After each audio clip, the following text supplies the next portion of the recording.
Federal.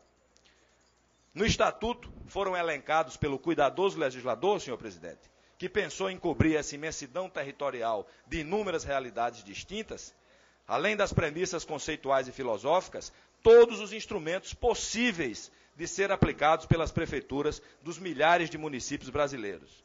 Repito, os possíveis de ser aplicados, não obrigatoriamente aplicados. Tanto que, via de regra, se os senhores observarem, no caput dos artigos consta a expressão lei específica incluída no plano diretor, poderá, etc, etc, etc. Vide artigo 5º, artigo 21, artigo 28. Os senhores hão de convir, portanto, que do ponto de vista vernacular, poderá é completamente diferente de deverá. É como se apenas sugerindo o legislador maior deixasse a decisão para o legislador municipal mais próximo da realidade local. Portanto, no meu modesto entendimento, não procede, se vier a ser utilizado, o argumento de que o Estatuto das Cidades impõe este ou aquele dispositivo. Muito bem. Deixo de comentar, por opção, já que a matéria está sub júdice, e ainda há, secretária Estela Isabel, um longo caminho a ser percorrido, malgrado o otimismo da Prefeitura em, na mensagem que encaminhou a esta casa, considerar ganha a ação, a outorga onerosa do direito de construir. Um instrumento deletério e polêmico que funciona muito mais como imposto do que como ferramenta de política urbana.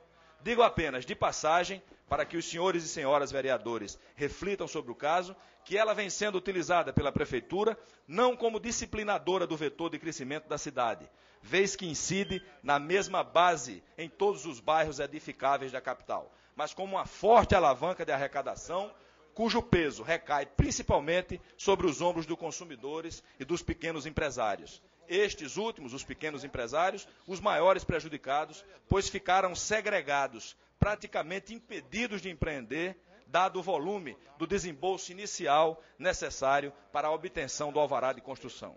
Além de tudo, ela é extorsiva na forma de cálculo, porque iguala propositadamente coeficiente de aproveitamento básico, 1 até 4, dependendo do bairro, com coeficiente de aproveitamento único, apenas 1. E, além disso, incide no pior momento possível da obra, os 12 meses iniciais, se parcelada. Presente momento é excelente aqui, senhor presidente, senhor relator, para aqui na Câmara tentarmos transmudá-la numa fórmula diferente, que priorize a função técnica da outorga e dê condições aos pequenos empreendedores de sobreviver. A propósito, indicadores divulgados hoje pelo IBGE mostram que a Paraíba, não por acaso, demorou mais do que outros estados para reagir ao boom imobiliário. Em 2006, o setor, ao invés de contratar, foi obrigado a demitir. Mas vamos aos instrumentos que são mais graves, que atentam contra as prerrogativas básicas do indivíduo. Uma cadeia complementar em que mais um minuto para concluir, vamos. Inexoravelmente ao outro. Então eu vou deixar ele concluir. São eles a edificação ou utilização compulsória, o imposto predial progressivo e o direito de preempção. No século XIX, o Manifesto Comunista defendia a tese de que a mais-valia resultante do processo produtivo pertencia ao trabalhador e não ao capitalista. E inspirou no século XX a Revolução Russa. Planificou-se a economia, colocando sobre um governo socialista, que almejava vir a ser comunista, a responsabilidade utópica de equalizar os cidadãos, tirando de cada um segundo as suas possibilidades e dando a cada um segundo as suas necessidades.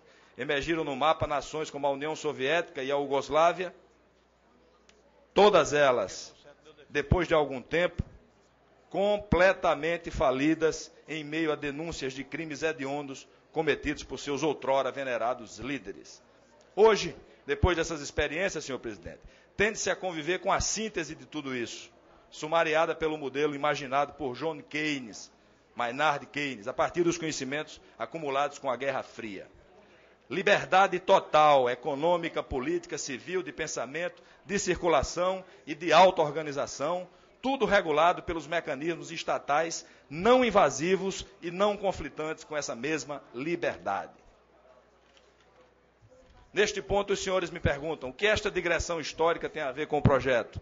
Tudo, porque os dispositivos propostos pela Prefeitura retrocedem àquela época intermediária em que se punha sobre as costas do Estado não o dever de intervir somente quando e se necessário, mas o dever de dar uma solução a determinado tipo de desigualdade intrínseca à natureza humana, que jamais será solucionada com a aquisição preferencial a preço vil, com o confisco ou com as sobretaxas de propriedades privadas, ainda que a elas não tenha sido dado o uso ideal, mas sim o que o seu dono determinou na estrita observância das leis vigentes. O grave problema da subhabitação, estarei concluindo em seguida, um desses tipos de desigualdade, será resolvido sim, quando as famílias obtiverem o emprego que gera a renda, que gera o patrimônio. Claro que algum subsídio público é preciso. Para isso existem programas como o PAC e a criação do Ministério da Habitação, reivindicação nossa ao presidente Lula. Porém, nada ganha corpo se não for permeada por uma mágica chamada produção.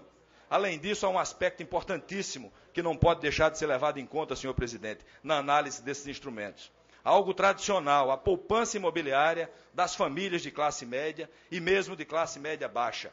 Num país onde a inflação galopante do passado ainda assusta cada um de nós, cotidianamente, há muita temeridade em se deixar um dinheiro, por pequeno que seja, parado nos bancos. Um país cuja bolsa de valores ainda não é acessível para a maioria das pessoas. Um país que tem como tradição guardar uma parte da sua poupança num terreno ou num imóvel. Ora para complementar uma aposentadoria, às vezes para custear um tratamento de saúde, às vezes para presentear uma filha que casa. Mas devo admitir, presidente, senhor relator, que há muitos pontos convergentes com os quais concordamos plenamente dentro do projeto. Não são todas as propostas apresentadas pela Prefeitura que merecem a pecha de retrógradas. Destaco principalmente aquelas que dizem respeito à regularização fundiária e as que permitem, secretária, às famílias de baixa renda ter assegurado o espaço para edificar. Também as que visam a preservação do meio ambiente e a instituição de órgãos colegiados. Magníficas, eu diria, as iniciativas de revitalizar e preservar o centro histórico e de criar uma agência municipal de saneamento, serviço básico que necessita de constante diligência.